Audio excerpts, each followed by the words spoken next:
Describe his voice to me. It had a slight, just a very, very slight accent. Do you recognize the accent? I can't definitively say which accent it was. So it was more like a Guyanese or Jamaican accent. Okay. So it's an island accent. It's not what you'd call, it's not an Asian accent. No. It's not like a Western European German or anything like this. This is something you recognize as being South Asian or Caribbean. Caribbean, yeah. Caribbean. Okay. Earlier, she'd said she'd had no interaction with number 3. Said he never spoke, just nodded. Now she has him speaking, and he has an accent. If you spoke to somebody who had an accent, would you remember that? Or would you forget that you ever spoke to the person? When the guy upstairs, number 1 guy, who we described as our number 1 guy with the dreadlocks, or with the dreadlocks, right? When he shows you the gun, do you see anything on his hands? Gloves.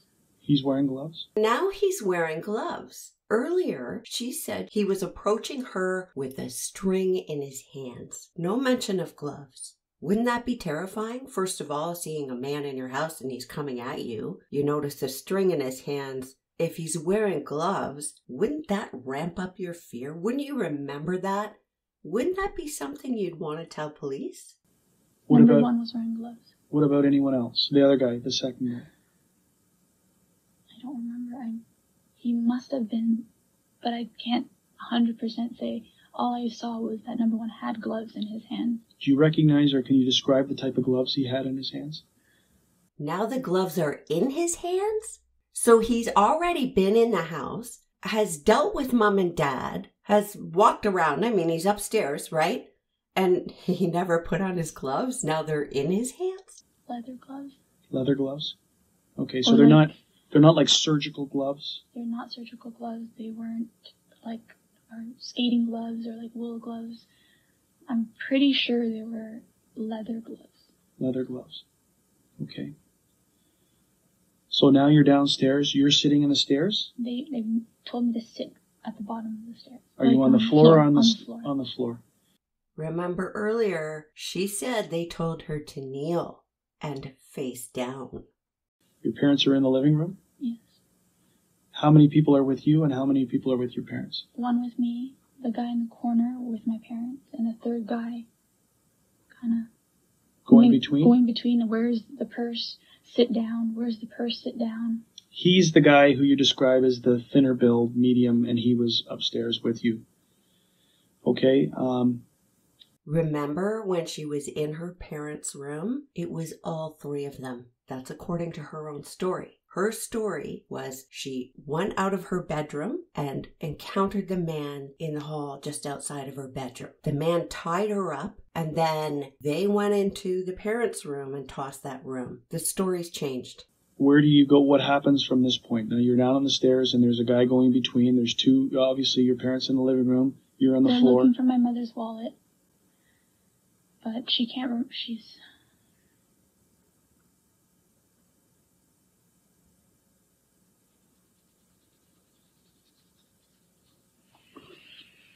Take a deep breath. You're watching her forget and realize she forgot what she'd said earlier. The stress here isn't trauma. She's afraid of being caught. Do you notice she's not showing a lot of emotion or upset, except when it looks like she might get caught in a lie? The detective here does a good job of acting like he didn't see what he just saw. Best way to do this, the best way for you to on these parts in here, is to pull yourself out and be like you're an observer in this. Okay, it's not going to help you through or heal you through, but it's going to help you try and remember components, and it neutralizes what your mom said. You just are now you're echoing what your mom is saying to these people. Okay. After a bit, she had realized that she didn't carry a purse. She had just gone home from dancing, so her wallet would be in the bag, and that's where the money would be. And while that guy's searching for her and telling her to sit back down, the one behind the wall was asking my father if he had money in his wallet. And my dad said yes. And they asked how much. I think I heard my dad say $60. And then the one that was with me was signaled, and he said, "Come here, go show us where it is."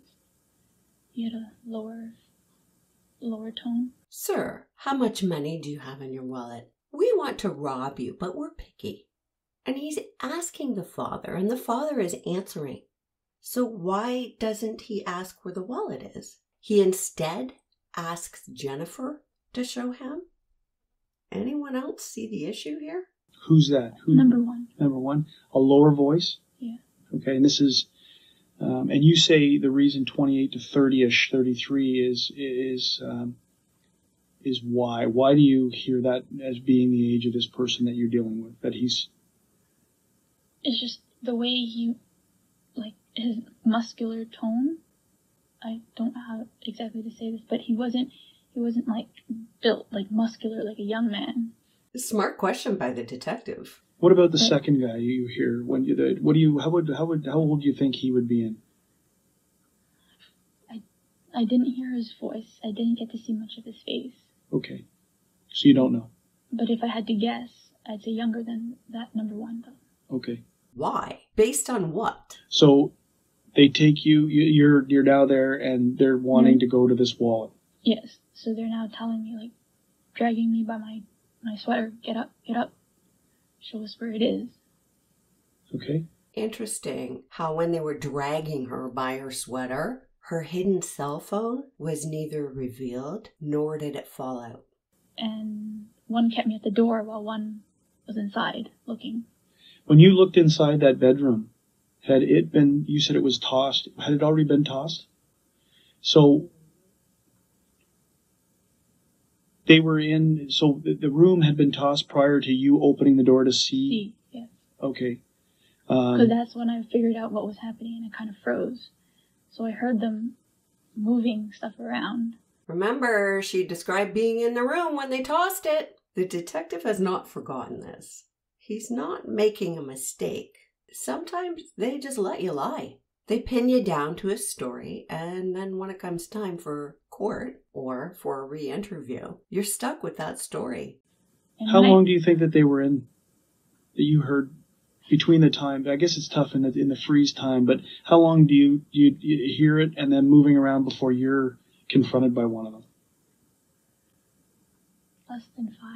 Less than 5 minutes? Okay. Then it just time's all over the place. I understand that. It's your estimation. It's about 5 minutes, maybe. Getting times right is difficult, even when there's no threat to the witness. And judging how much time has passed during a scary situation is often wrong. You've heard people say, "I know the ambulance only took 5 minutes, but it seemed like forever." But that's not actually the point here. He's covering the bases. Okay, so you're now upstairs, and who's inside the room looking for this wallet? In your dad's. I'm guessing number 2, because by the time I was found, number 2 wasn't on the first floor. By the time she was found. Remember, she skipped over the part of the story when the intruders initially went upstairs. And if they were busy tossing the room, they weren't looking for her. This makes 3 times they've tossed this room. Before, she encountered one outside her bedroom, then when they took her to the room to look for mom's money, and now when they're going back to look for dad's wallet. It's a lot of focus on one room. He had gone back down. Oh, no. I mean when you're back up, back. When you're now back upstairs and they're looking for your dad's wallet. Mm-hmm. Who's with you and who's turning the room? Number 1 has me. Okay. And number 2 is the one looking and flipping, and where is it here? Is it over there? And number 1 keeps saying, "Time, we're running out of time. Faster, it's taking too long." Okay. How long is he in that room for? Maybe just a few minutes, a few moments. Okay. Not that long. Do they find what they're looking for? I don't remember. Okay. One of the things to ask when you look at a crime or a potential crime is how much risk is there to the perpetrator? An offender willing to put him or herself at greater risk tells you something. So they're worried about the time, yet they're still looking for the $60? Why not just go? Because the primary goal is not robbery. Did they ever get Mom's wallet? We never heard about that. Jennifer never finished the story. She doesn't describe them going to get Mom's wallet. They're talking about the wallet, and then instead of going and getting the wallet, they're asking Dad about his wallet and go all the way upstairs and drag Jennifer with them. And that takes time. They take the time to take the parents down to the basement. They weren't worried about time to commit a robbery. They wanted to make sure that they got done what they came for and got out of there. So they're taking Mom and Dad in the basement, even though they're short on time, even though they've now got quite a bit of money in their pockets. The pockets that apparently she doesn't know if they have because she never saw any of their clothing, unfortunately, yet she saw them put money in their pockets. But okay. Is there any indication anywhere in anything she said or anywhere else that there was a substantial amount of money in the basement? Did Dad say his wallet was in the basement? Did Mom say her purse was in the basement? No, because it's not about money. And this shows the premeditation. If this was a situation where somebody lost their temper or there was a struggle and things ended up bad, they wouldn't have taken them downstairs to the basement. It would have happened on the main floor where they were. So no, they intended to do what they did. They took the parents down there because the neighbors would be less likely to hear a gunshot coming from the basement. There is no other reason except to do what they had planned to do all along. And the fact that they didn't bring Jennifer with them tells you something as well. What happens next? He decides to tie me down to the banister. Okay. That he didn't want to take me downstairs anymore. So you're now tied to the banister? Yep, he calls for Cuzzy. So He's like, get Cuzzy to give me that string I just gave him. And who is he talking to? Number 2. So he says to number 2, tell Cuzzy to get me that string. Do you hear any other names during this whole time? Cuzzy. Just Cuzzy. Why didn't they want her on the main floor anymore? Her story is that she cooperated and that's why she survived. We're not hearing about how the parents didn't cooperate. And if she's doing what they want, what's the problem? Oh, she tied herself to the banister, you say? With the magic shoelaces? I thought her hands were bound behind her back with the shoelaces. Maybe they only needed one shoelace. And the one bad guy decided to give the extra shoelace to Cuzzy for safekeeping. Because you never know when you might need a shoelace during a home invasion. And what, if anything, were the parents bound with? Did they use shoelaces for everyone or only her? Why not use the same means of control for her? And this is another thing that every officer on the scene is going to look at and is going to notice. If they choose different means of control for one person, then that's going to raise questions. They didn't need to control her. Okay, so now what happens? They tied my arm to the banister. Did number 2 go downstairs? Yes. He followed the directions? Yes. And he comes back upstairs with the string? Yes. And you get tied to the banister? Yes. Okay, continue. And the next thing I can hear are them telling my parents to move to the basement. Okay. And I'm asking them, why? Where are you going? And my mom's yelling to me, I want my daughter. Why can't my daughter come too? I want my daughter. The string is downstairs. Mom is yelling to me, I want my daughter. That doesn't make sense. Did she call Jennifer's name? Did she call out for her?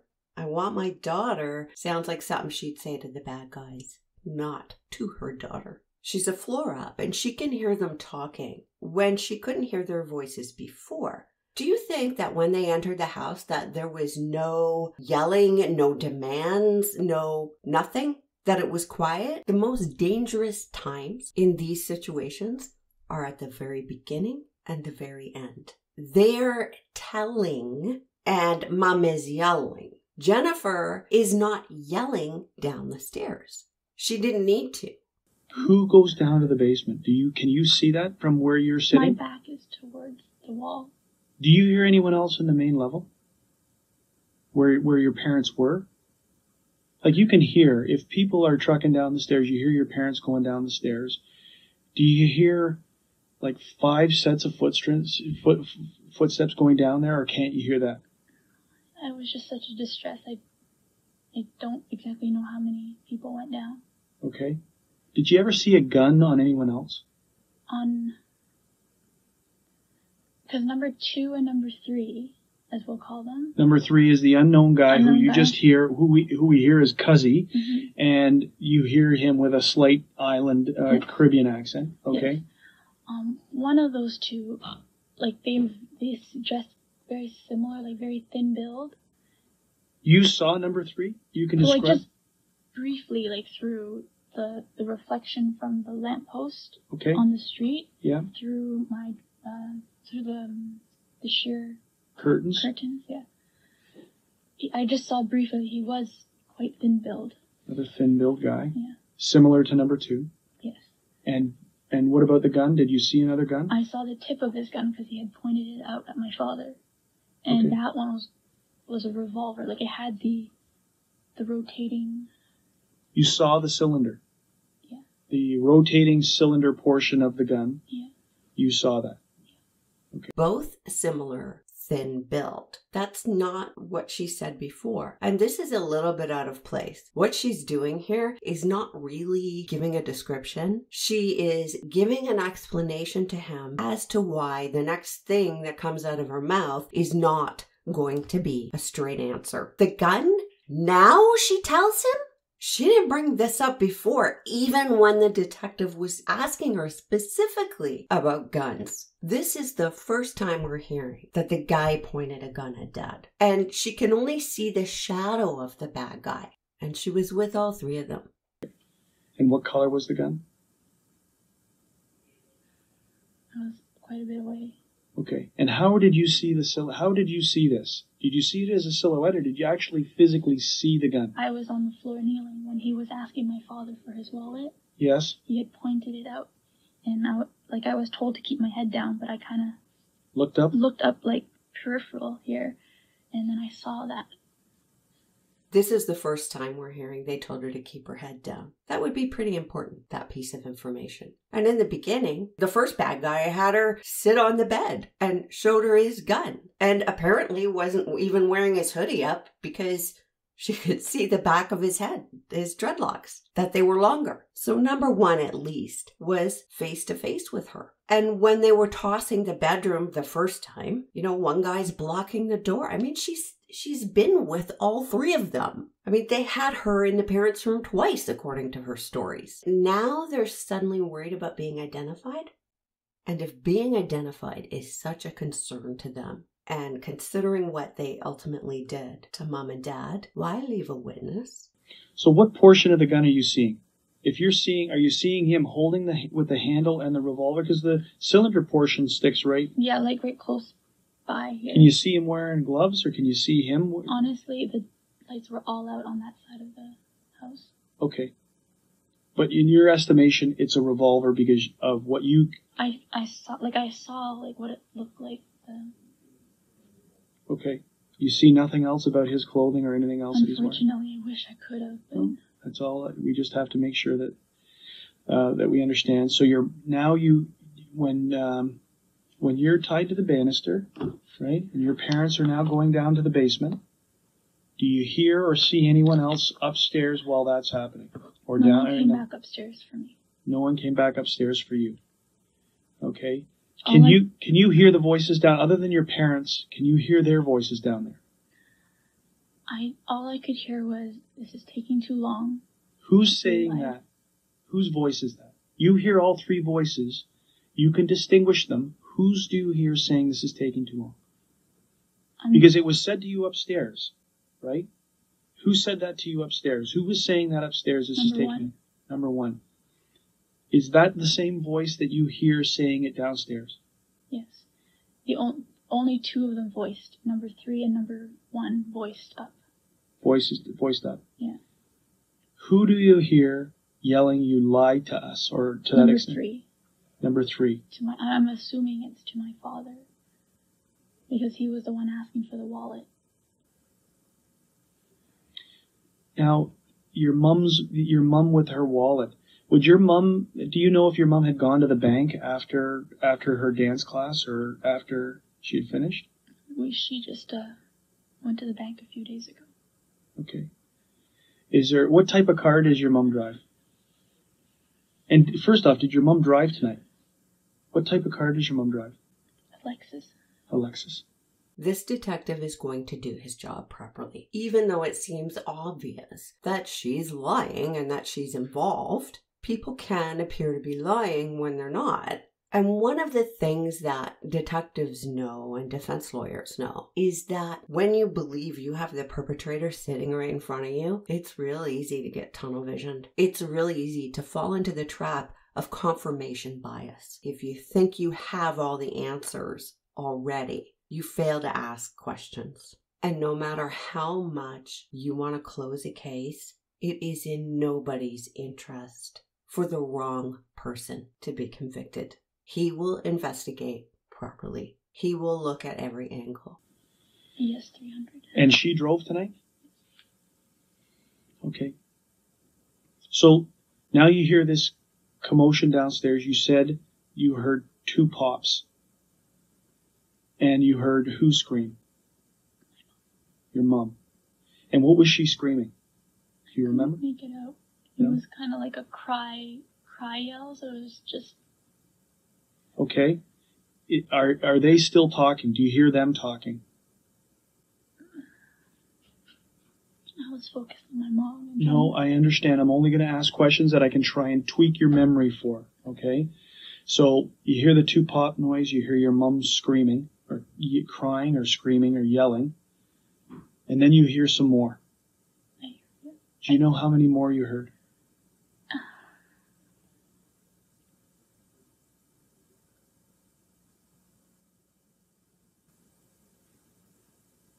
There was a set, but I don't want to say this wrong. Say it what you think and what you believe. So you're not, whatever you say isn't going to be wrong. Something for sure is, I don't know if it was 1, and then what I'm going to tell you, and then 1, Yeah. or if it was 2, and then what they said I'm going to tell you, and then another 1. Basically, they had made the first round, or pop, and they had said, okay, that's enough. Let's go. Who said that? Whose voice is that? Number 1. Okay. And then I heard 1 more after that. And they're like, that's enough. Let's go. Okay. And again, that's number 1. Yes. Did you hear 3's voice at all? Not at that. After he had pretty much said,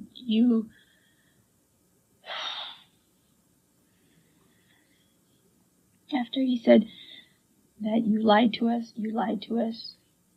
you just had to cooperate. And then they shot him, and that's the last time I heard of 3. Okay. Of course, it could be that she assumed that he shot Dad because Mom was able to scream. That would be a logical conclusion. But she also knows that Dad came up the stairs. Just curious as to how she knows that. There's nothing conclusive here. It just kind of raised that question in my mind. So, how many shots, not putting it in sequence, how many shots do you think you hear in total? 5. 5? Then what happens? And then... Talk about just them all first. You're scrambling. Okay. You're scrambling. Can you see the front door from where you are? No? Okay. Did you ever hear how they got into the house?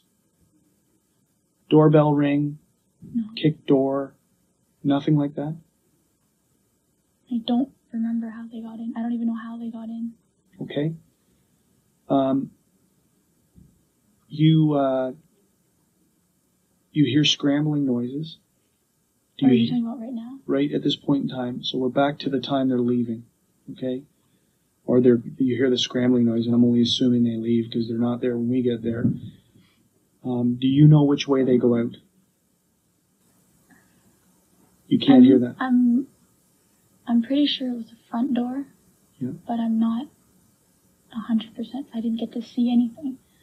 Like, my arms were behind my back, and I was against the banister. Yep. And the banister is twisted, so I can't see the front door.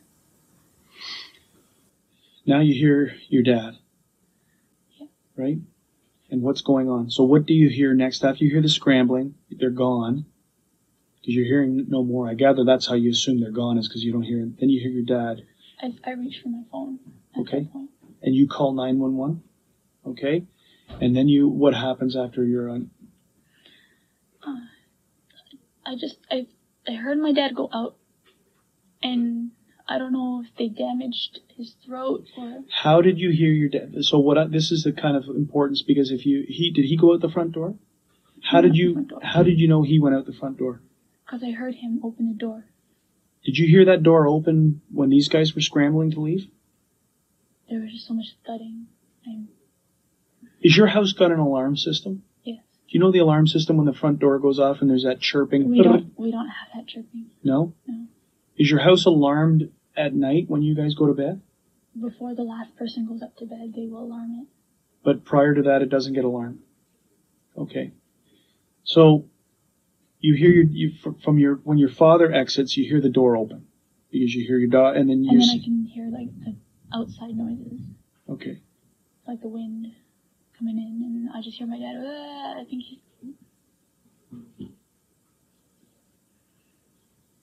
You think that he's sustained some kind of injury because he's not. You can't understand what he's saying.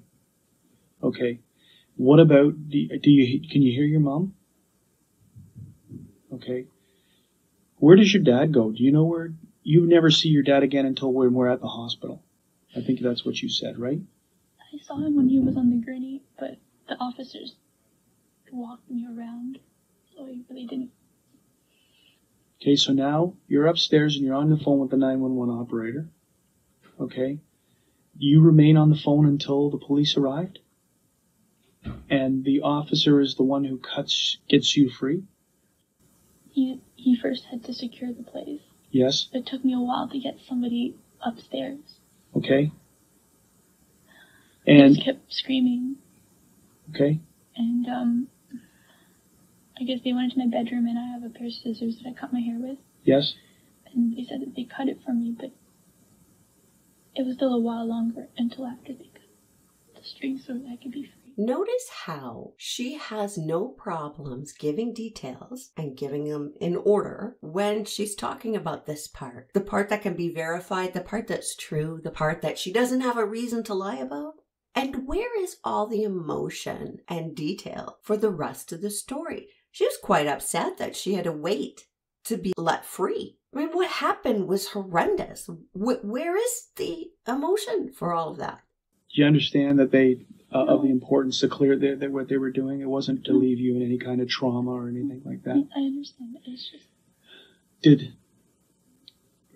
it's a very tough question considering all the things that you've gone through tonight, Jennifer. Is any of the tying up, any of the binding, any of the things, were you assaulted in any way?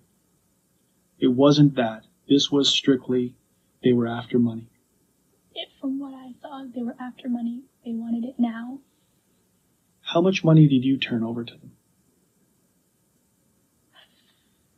From my personal, I had about $2,500. $2,500? And where was Roughly. that? And where was that? In my nightstand underneath the TV. Okay. And that was from work that you had done? Yeah. What do you do for a living now? What are you doing right now? I heard you were saying about piano. Are you in school? I recently lost all my students in piano. I had a few for a while, but they've gone on to university. That's why as of September I didn't have any more students. So you were a piano instructor? Yes, out of my home. Okay. Just for family, friends, here and there. Also, my family needed me home for a while, and I was doing some piano classes with a very good teacher of mine. Okay. And I'm going back to school in January. To study biotechnology engineering. Okay. Your parents, are they known to keep large quantities of cash in their house? Do they have a large quantity of cash in their bank? I wouldn't say that it was large enough to raise flags. It's enough to pay bills. Okay. My mom's very diligent on making sure just enough. Just enough. So she wouldn't carry around a lot of cash, is what you're saying. We did just come back from vacation, so we did have not a large sum, but a sum that we didn't spend over in the States. And when did you go away on vacation? It was the weekend. My cousin got married on 10/10/10. Okay. And where did you go? We went over to Buffalo. That's where the wedding was in Buffalo? Well, just within Buffalo. Within the area of Buffalo. And when you say that you came back with a quantity of cash, how much money are we talking about? At least $1,100 in U.S. funds that my mom was going to go to the bank and put it in immediately, but family circumstances that we've been dealing with when we got back. So what are those family circumstances that you were dealing with when you came back? Well, my mom's sister was in town for the wedding. And then my mom, the weekend after that wedding, we took her to Montreal for like one last visit before she went home to the UK to her son. Okay.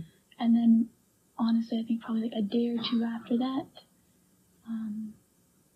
my grandfather fell really ill, and he went to the hospital. And my mom and I were the two main people, because my uncle doesn't drive, so we were the ones driving in and out all the time. So is this your mom's father? Okay. So that $1,100, did it get taken tonight? I believe so. And where would that have been? In my mom's bedside table. You can hear he's delving into possibilities. Remember, when she was describing them tossing the room, and she said they were turning over the bed to get more money from my mom's bedside table. Sounds to me like Jennifer knew where that money was. And you said you saw them. Did they go into that bedside table? And was that the second time that when they were upstairs and they were looking for your father's wallet? While they're looking for my father's wallet, they flipped the bed off, and they're like, "Oh, you missed that drawer." Like number one told number two, "You missed the drawer." So number one was the one that leaned over and pulled it open. In the first telling of the story, she said they went into her parents' room right after they discovered her and tied her hands behind her in her room. I feel like I'm a broken record repeating myself. I can't believe how often she just changes the story. So the story has changed to them tossing the room at the end of the incident. And so the bad guy says, "You missed the drawer." The drawer. So does that mean that there was only one drawer in the room? Or does that mean they missed a drawer? Like, did they look in all the drawers in the closets and everything? Or was it just that one drawer where the money was, where Jennifer knew where it was? And she never before mentioned them pulling out drawers or anything. But she needs to add this now because she has to explain how they got that money. As far as the bad guys know, according to her, they're looking for Dad's wallet in his pants. And they need Jennifer to be with them for this for some reason. Okay, you guys are inside the bedroom? I was just at the doorway of the bedroom. Okay. So where in relation to this bedroom, and where is this? Very tight space. Okay, so he could stay with you and still reach around and grab this and open this drawer, and that's where they found. Well, he kind of pulled me with one hand closer. Yeah. As he leaned over, but it was close enough that you could maneuver. Look at her. Even she knows how bad this is. And remember earlier, she said that she was inside the room with one guy blocking the door and the others tossing the room. This girl's story changes more often than a weather vane in a tornado. Okay. And so they grab that American money. You see it go. I saw him fold it and put it in his pocket. Okay. And did that seem to agitate them? Did you see any change in behavior after that? They're like, there has to be more. Who's saying that? Number one. Is saying there has to be more. He's trying to work out why things ended how they did if the initial goal was robbery. There would have had to have been a trigger. And every behavior by a perpetrator is important. They're worried about the time. So not getting enough money is not enough of a trigger to take more time to take the parents to the basement and put themselves at more risk to do what they did and leave a witness. There was no trigger at that moment. The trigger for what they did came long before they even got to that house. Do they look anywhere else? Are they looking anywhere else? Not besides my mother's wallet, still in my dad's wallet. I don't even know if they got it. But those two things that they wanted to see. Whatever happened down in the basement, I tried to hear as much as I could, but it was too many people, and we have really creaky floors, so it's... They have creaky floors? She didn't hear when 3 men are coming in the house? It's so interesting what she can and cannot hear at various times. When they're in that room, inside the bedroom, and now, is it lit any better? So it's still all in darkness? Oh, come on. Seriously? She really said this. I cannot believe... I said this at the end of my last video. Does anybody believe that they searched in the dark? I said it because it was so ridiculous. Nobody would try and assert that. It's so ridiculous. Unbelievable. So you still can't see if number 2 has got gloves on or not? No, they had, like, something blind me. Like, number 1, when we first got in the room, the light was on. And he's like, hold on. And he grabbed, I don't remember what he grabbed, jacket or sleeve or something, and he kind of, like, shielded me with it. And that's when he took my glasses and he, like, tossed them. So he took your glasses off? Okay. How did you get your glasses back? Notice how the detective allows the silence after she speaks. He does this most of the time. Not only does this ensure he hasn't interrupted her, if the person in front of him is lying, that silence is really uncomfortable. And that discomfort can evoke more talking. And let's talk about this perpetrator. He's holding her with one hand, shielding her eyes, and this is a whole new thing too, shielding her eyes with another hand, and still leans over and uses another hand to open the bedside table drawer. I've got it! The perpetrator is Inspector Gadget! So he took your glasses off? Okay. How did you get your glasses back? I asked the officer. Okay. And how bad are your eyes with your glasses off? Degree-wise, I'm about high 4, I think 475 and 525. Interesting how the bad guys knew this, eh? And funny though, why they wouldn't take her glasses earlier. But I guess they knew she wouldn't need an explanation for this earlier in her tale. Okay, so you have, with your glasses off, it's difficult for you to see things, right? I can see shapes, but no definition. But prior to all of this, you had your glasses on. Yes.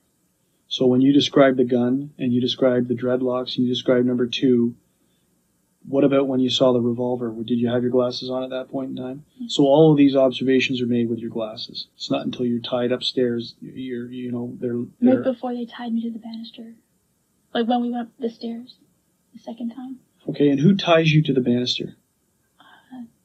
I'm not sure if number 2 helped number 1, but it was behind me. I'm not sure who did the tying. But number 2 goes downstairs to get the string Yes. to tie you up. And brings it up. And brings it up. From this cuz. Cuz. And you're sure it's cuz, like cousin, cuz. I'm assuming. No, I'm not saying that that's what it is, but it's on that line of cuz. Yes, go tell cuz. Okay. And again, that's number 1 who's saying this. Is there any reason to suspect or anything that's happened in the recent weeks leading up that would have you guys be a target of some type of incident like this? We live a straightforward, kind of almost routine life. Where is your brother right now? Right now, he's here. But does he live with you guys? In the summertime, he goes back in September. Normally end of August, goes back to school. Okay. Moves out there. What school is he at? There's no. It's because of important, like there are places where there's illegal gambling going on, where people think there's large quantities of money. What, in your opinion, would cause people to target your house to think there was a large quantity of money? I'm not sure. Now, you say your mom drives a Lexus. It could be because of the aesthetics, yes. What about your dad? He drives a Mercedes and he loves that baby. Is that right? So your mom drives a Lexus, your dad drives a Mercedes. The area you live in, what's the square footage of your house? Do you have any idea? 2,100. 2,100. And the only thing that happened tonight, that happens every Monday night, is your mom goes to dance. And you think it's at St. Paul's? And that would have been in the Birchmount and Finch area? Yes. Southwest corner. Yes. She goes there at what time? She leaves the house at 7, picks up her friend on right off of Kennedy. Yes. And I believe she starts at 7:30 to about 9, and then she's usually home around 9:30. Usually home around 9:30. And so nothing was any different tonight, other than the fact that she may have been home a little bit earlier than that. Is that right? I think you said 9:15. No, my father after work. That was the only difference. Your father being late because Coming home after work. And what time did he arrive home? Sorry, we still haven't updated all our clocks on the daylight savings, but I think around 4:30 or so. Normally he'll be home by 10 to 4. Okay, so 4:30. And does he leave? Does he go out for the rest of the night, or is he in? Well, he came home, and then... Oh, he went with my uncle. Okay, so and what time does he get back? I had finished eating. He probably got back around 6:15. 6 or 6:15. Does he go out again? No. Is he on the computer for What does he do? Dinner. He ate dinner first. What does he do on the computer? He reads Vietnamese news and Vietnamese soaps together. And your mother, you believe, comes home at 9:30, like normal? Around that time, more or less, there's nothing unusual about her time of coming home. And it's 10 to 15 minutes later that you hear the noises? You hear the different voices? I'd say. Okay. Maybe a little later. It could be closer to... It could have been 45. Is there any way of finding out for sure where your mom, where this place was that they did dancing tonight? I believe my cousin might have gone with her. Okay. It might be very important for us to find out exactly where she was, where this was tonight. Okay. You've explained the scissors which were found upstairs in the area. They were used that you would cut your hair, but an officer came and brought them to you to cut you free. Okay, is that correct? Okay. Did you ever go down into the basement? No. Well, and where did you go I once? went to the basement earlier in the night when I was with my friend watching movies. No. I mean... during that? During the time. And who was over watching movies with you? What's her name? Oh, his name. Okay, and how long have you known him for? More than 10, 15 years. So this is High school. kind of a regular occurrence for you guys? Yep. We meet up once a week, if not once a month, depending on how busy our lives are. Yeah. And we sit and we watch our usual shows. Okay. So that's what happened tonight. Mm-hmm. And what time did you leave at? 9. At 9? 10 to 9, 9 o'clock. Okay. And Edward is who you were on the phone with? Yes. Okay, until you got off the phone because of the noises. Did you tell Edward what was going on? No, I basically just told him, I gotta go, I'll call you later. Okay. Do you know what show you were watching when this was going on? What you had on the TV? Sorry, multitasking. I was watching Gossip Girl, and then I was watching Kate Plus 8. Kate Plus 8. It's just the time, what we're doing is to time stamp things, right? Not only the phone and whatever else. Now, as part of the investigation, we have your cell phone right now. Mm-hmm. We're going to ask you if you would consent to your phone records to help us on the investigation, and that will, again, that's part of the time stamping of things, of who you were on the phone with, who you're talking to, and when this happened. I just don't, I talk to people on the phone, but I don't really want them to know what's happening with my... The unfortunate thing is that probably Edward and Adrian are people who were probably going to be interviewed because they were in the house and they were on the phone with you. So as much, and I'm telling you that the media is going to be around this case, and that's, like, we have no control over what they say and what they do. My only advice to you is don't read the papers and turn the TVs off, right? They may not. It may come and go and very quietly disappear because something else pops onto their radar. But, home invasion type robbery where someone is murdered can become very big news, and people wear this stuff, they hang on it. So for the next 5 to 7 days, I would say that tell your friends and your family, it's of no value for you to be listening to the news or reading about this stuff. Okay? Because it's just going to upset you even more than what you feel right now.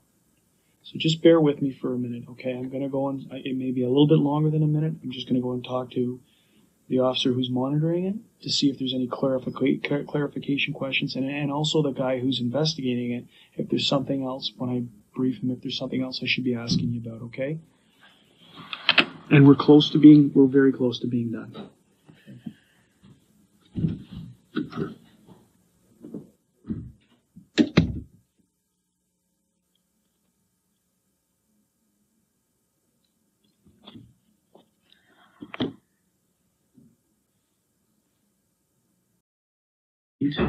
We got just a couple more questions. We're going to give your phone back to you, okay? And your brother is just being interviewed next door.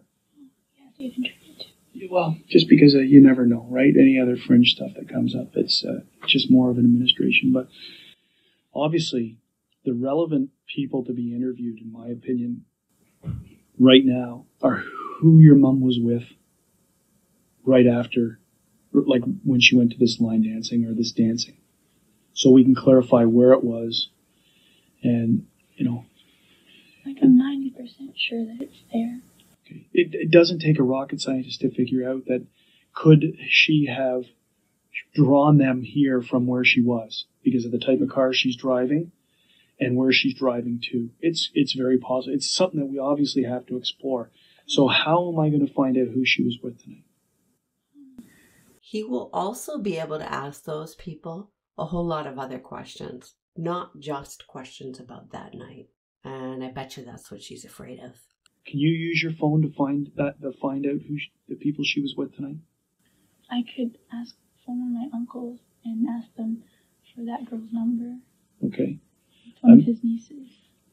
I'm going to ask you to do that, okay, if you can do that for us. The cars, how many cars? Yes? Oh, thank you. Thanks. You want to check to make sure that's your phone? Are you the owner of that phone? Are you on the plan? Is it under your name? Okay. I just asked them to put 2 initials on because I just like caller ID when I call in. It's not my name. It's not your name, but it's still your phone and you use this, and right? I pay it. Okay, what's your cellular phone number?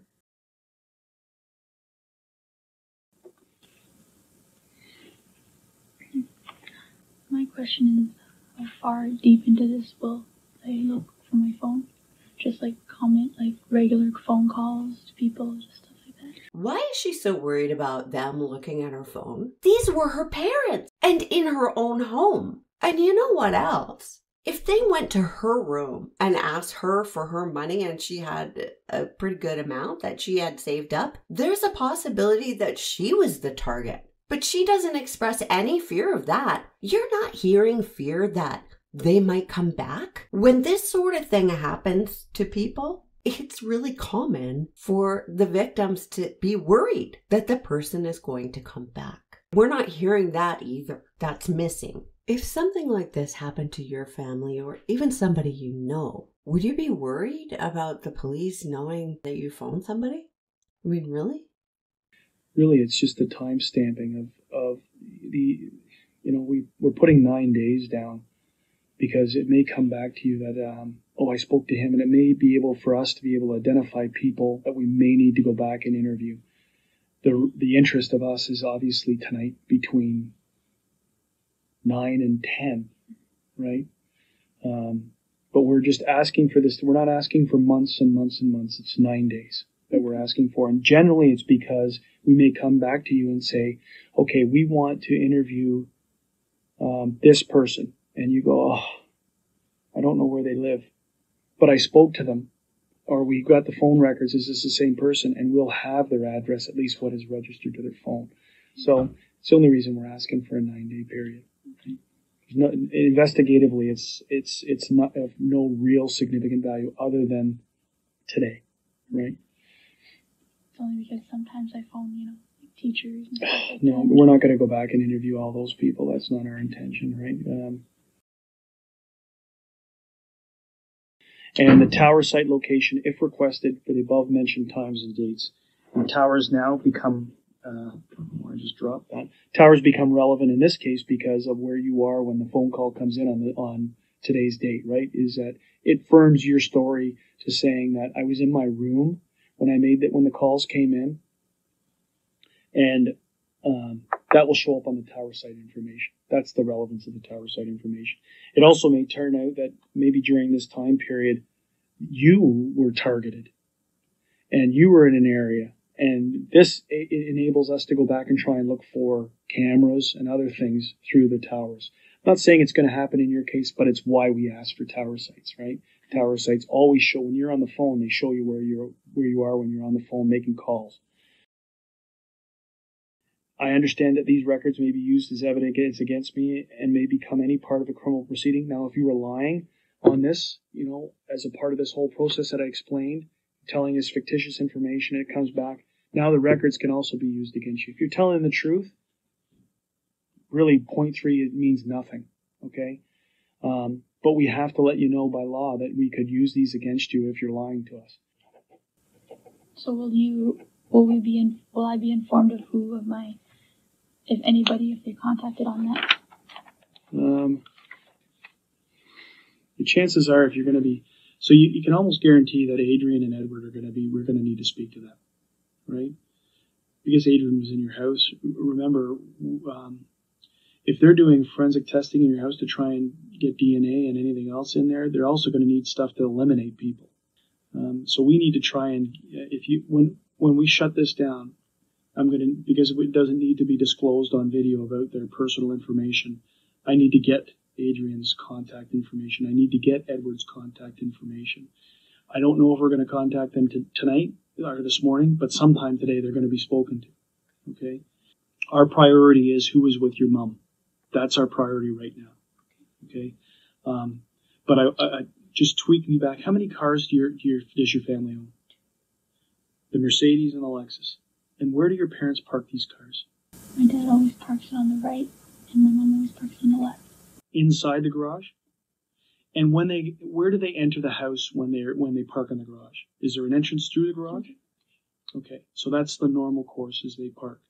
Unless we plan on going out somewhere, we leave the car on the driveway instead of having to go through the garage. When you left tonight after this incident had happened, did you see the cars in the garage? I did not, but I believe that one of the officers went and checked and said that the cars were still in the garage.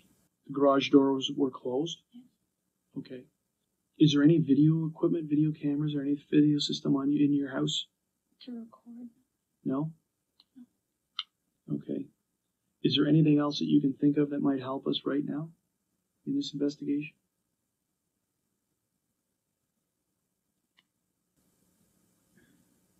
Not off the top of my head. Okay, so you know what you told us has been under oath. I'm just making sure. Did you swear in a Bible? Yes. It was under. Is there anything you want to change? No. Is there anything else I should know to fully understand your statement? Suffer from. This is one of those things that people say, well, I'm schizophrenic, I just didn't tell you, or I suffer from mental illness or delusions, or I'm actually an alcoholic, and none of these things affect None you. of those that you said. You're competent, and this was completely voluntary, and you've told us everything you need to the best of your ability.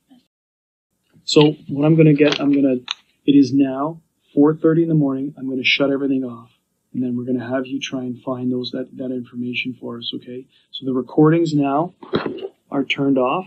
Jennifer is interviewed twice more after this. I'll see you in the next part where we will hear her second interview.